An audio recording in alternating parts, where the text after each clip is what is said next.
Yun mga idol, kamusta? Ito nga pala ulit ang inyong Sir Jobs. Sasagot ulit tayo, magbibigay komento sa isang nakapost sa social media na ating nabasa. Ito mga idol yung nakapost. Gutom na sana mag-apply for PNP this year quota. Kaso, may butas ang eardrums. Highs, need ipa-opera worth 180,000.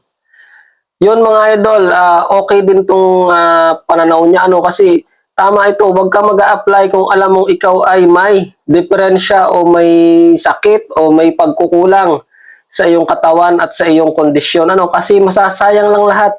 Kasi alam mo naman na may problema ka tapos ipipilit mo pa rin i-apply. Ganyan kasi yung ginagawa ng iba, nakikipagsapalaran. Biruin mo idol, medical stage ito. Alam mo na may butas ang tenga mo. Tapos, butas ang tenga, yun yung perforated eardrum. Yung butas yung eardrum, yun yung tinutukoy niya dito.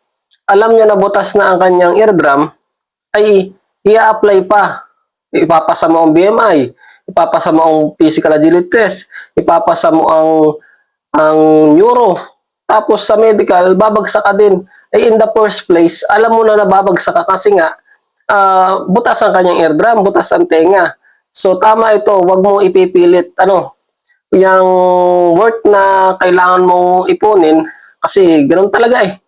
Kailangan mo talagang kung gusto mo talaga, kailangan mo talagang ipa-opera yan.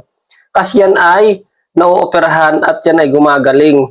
Kasi dito sa Promi Maropa, ang pagkakatanda ko, year 2020, ay may ganyan ding aplikante, bumagsak siya. Ang ginawa niya, nagpa-opera siya. Bumalik siya tapos ng healing period, magaling na yung tenga niya, ayun, nakapasok na siya.